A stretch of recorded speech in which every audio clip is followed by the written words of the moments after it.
Morning from the Pipes Network. I'm Jimmy. I'm here with my really good friend Phil. This is what we're going to do today. The poisoning of America is a massive issue again. I'm going to today again try and take some initiative here and share ideas. Phil's here with me. This is part 2 of last week's episode on the poisoning of kids, but in reality America's being poisoned. It doesn't seem to discriminate. There's little children, there's addicts, of course, and I want to comment on that briefly. Addicts are being poisoned too, and I know some people have said things to me like that they got it coming attitude. No, they don't. I used to be a drug addict, okay? And I don't remember ordering fentanyl, okay?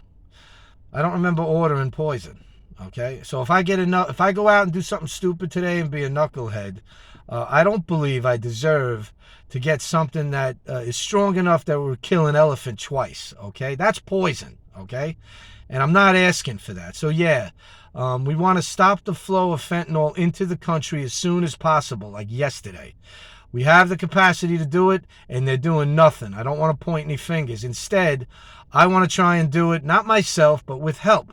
And what I'm asking the subscribers to do is help me get the message out. Help me and Phil get this message out. I recommend we subscribe. Anyone who's watching, just subscribe. We want to grow the channel. I want to try and spearhead a powerful lobby to get big enough where we could actually force change. Number one, we have to close the border. I'm not even talking about immigration. That's a whole nother can of worms. I'm not a politics guy, but there's so much poison coming in through the country with impunity. We have to shut the border now just because of that. Okay, the other problem is it is coming through with impunity on things like the internet and U.S. mail and beyond. That's why Phil's here. He wants to try and give someone, anyone, everyone is the goal, pointers on what to look for.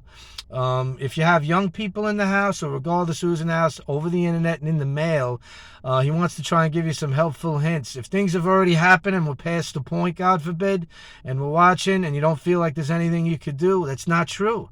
You can get this message to your own community. And if you think you could do a better, I'm not being sarcastic, if someone does actually have a better idea on how to unite us, then please present it to me as soon as possible. Because you know what I'm going to do? I'm just going to support you. Okay, I'm going to take all my subscribers, all my friends, all the powerful leaders who I know. Phil's just one of them. Al's another in Florida. JJ's another in New Mexico. Candace, by the way, congratulations on 1 year of real hardcore sobriety. She just celebrated her anniversary yesterday, and it was awesome, okay? She had a really good year, and she's continuing to push now. She yelled at me earlier this morning and said, "Turn your phone sideways," is what she said. She almost hurt my feelings if I had any. All I'm trying to say is that we need to do something. I recommend we unite, support my channel. Let's create a powerful lobby and force change, and we can begin to approach congressmen, senators, the military, whoever will make them listen. We have to protect our kids and everybody else. Nobody's going to do it for us. I'm going to turn it over to Phil. Phil, tell us a little bit about yourself, man. Hi, how People you have doing? been asking. So. Oh, okay. Hi, how's everyone doing today? Hope everyone's well. Yeah, I'm blessed to spend some time with this man. He's a great charisma, beautiful, bright spirit. We're working on this incentive to try to help people with this fentanyl issue. It's huge. My story, as far as my story, well, I'm from Jersey. I had the special case situation where I when I was younger, I had the ADD. They started prescribing me Adderall, amphetamine. Wow. So immediately, I took to that and started taking it in an unhealthy way. Years went down the line and started getting into other drugs.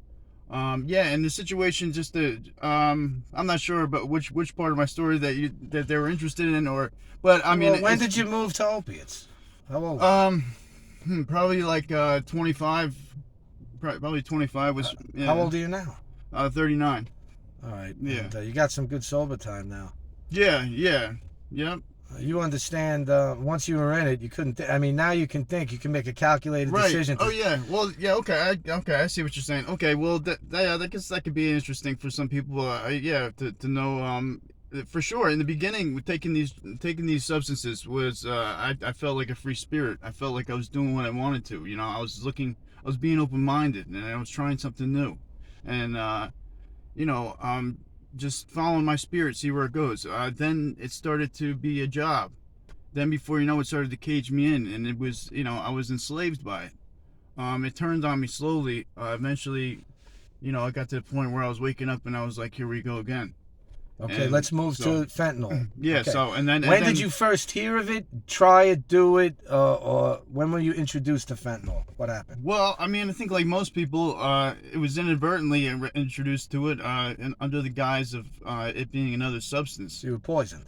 Yeah, in other words, yeah, because nowadays with, you know, with the pill presses and people looking on the internet and doing all these things where they can easily manufacture things in their own home, to pretty much mimic the you know, the identity of or the appearance of a pill. So people used to trust, you know, pill bottles. When they look at the pill bottle, they're like, okay, this came from a doctor, from a pharmacy. You know, this is okay. You know, this is okay. I can do this. And you know, people, you know, trust like the form of a pill, but that all that stuff can be produced. It can be produced. Yeah, it What can be about, produced with the right machines. correct me It's if not a I'm problem. wrong. Correct me if I'm wrong. We're not actively creating fentanyl with all the ingredients in the U.S. It has to be imported from outside the country. Correct? Well, I mean, on a massive level, yeah. But I mean, there still are some places in like within the U.S. and Mexico that still manufacture. Okay, but let me yeah. ask you this: if we somehow sealed off the border and regulated the internet much better and the U.S. mail, would that cut back the massive influx? Well, I mean, I'm definitely moved by the conversation because the conversation is very important. I think you know, this country really has to have that and look at it. I think the proper way is to really start this fight would be to stop trusting in the form of pills, like, you know, a pill in a bag, like, oh, that looks like a Xanax bar, it must be that. Well, no, it's not. I mean, it's not guaranteed, especially with all these machines. And I think the first step would be just to have the Narcan, just like they, you know, just like they had the masks Good and idea. just to have the Narcan in the household. There's really no idea. reason not to. Good. What do you think of my idea, which is a crazy idea, by the way? We were actually talking about this morning. There was a crazy idea someone else had one time. I think his name was Wright. I think there were a couple of hack brothers trying to fly. You know how retarded they looked? Mathematicians back then said that only birds could do it, that they proved we couldn't do it. Okay, they were laughed at, mocked, and the detractors were everywhere, every day, every minute. But they had this idea that maybe they could do it, and they set out to do it, and they got it done. And I got a crazy idea. I thought maybe if we united, there's 100,000 plus families that have been affected by this right there. If we united, they would have to hear us. Who's they? I don't know. Why don't we find out? Like Phil just said, we're trying to create the conversation. Let's unite. That's my idea. Let's unite. And if you have a better idea, I'm telling you, I will support you. Let's try. Let's not just change the channel. There's kids that are being 264 human lives a day are poisoned by fentanyl. And we didn't even scratch it. Our channel covers a lot of different things. Phil's going to be on again. Everybody likes him. This is just part 2. We're going to do more. Phil, you want to do more? Another one? Yeah, sure. All right, sure, good. Because absolutely. look, we got a lot more ground to cover. But before we close, Phil wants to give the mom or dad or caregiver at home a few tips on maybe what to look for to make sure fentanyl is not coming into your house. Go ahead, Phil. What do you got? Well, look, I mean, I guess I would just say, yeah, I'm grateful to everybody for hearing our story, and I'm grateful to be a part of this. You know, Thanks, Phil. this whole thing is not, it's the total opposite of ego driven. He's got massive charisma and spirit. This is a great, it's a you know, no, it's just a great endeavor, and I'm happy to be a part of it. As far as the helping the children and the teenagers out there, with the parents, it's So it's coming into, let's say I have a teenager, it's me. I'm watching this video, ready? It's coming into my house. I don't know how. I don't know how my kid's getting a hold of it. Well, I mean, yeah, just checking for packages, whether USPS, all these kinds of things. Just checking for packages in the mail. Check the mail. Yeah, just staying on top of the mail, stuff like that. What about the internet? Yeah, I mean the internet. Yeah, it's a great idea to keep an eye on that for sure. Because that's where, in my opinion, that's where most of it goes down. That's for sure. What do you look for, though? Because I'm not really, like, computer savvy. Like, I'm definitely not tech savvy. Ask Candace. Well, Is there anything to look for? We're going to try and figure that out. Yeah, I don't know that there is things aside from shutting the system down. If your kid's struggling with that kind of stuff. Yeah, I mean it's good to monitor best you can, or it's hard when they get into the teenage years. But yeah, for sure, I think the best approach right now is to have Narcan in the household, and I agree. And other than that, just it's always good to police the packages, incoming and out, whatever. All right, so let's up our communications. Let's get messages out. Oh, by the way, it's working in my community because I haven't shut my mouth. In the meetings I go to, in the gatherings, family, on the phone, everyone's kind of almost or up to speed on what's going on, and every day I encourage them to make sure the people around them are up to speed and astute, and addicts who I know are still out there, because I know a lot of them. I encourage them to stop. Absolutely. Abstinence is the real answer. Every one of us, it's not practical. You got people who aren't going to stop. No, I don't want them to die either, okay? I'll be honest. I'm not encouraging them. I'm the last guy to encourage debilitating, destructive behavior, okay? I want no part of it. But at the same time, I don't want them to ingest poison and get... This is killers. We're being murdered. I feel like we're being clipped here on purpose. Yeah. Did you get that feeling? It's absolutely isolating disease, and that's the part of it that's the most scary part. I mean, and the teenagers and the kids at home, just I guess interact and try to stay involved, or make sure they're getting involved in some kind of safe and productive program, like a sport or or a religious body. Starts at home, doesn't it? Yeah, absolutely. And with the internet and everything, yeah, because once I got once I got down into this disease, and I started punching around on there, and me and my brother put our heads together, and it started becoming like a thing with the mail and everything.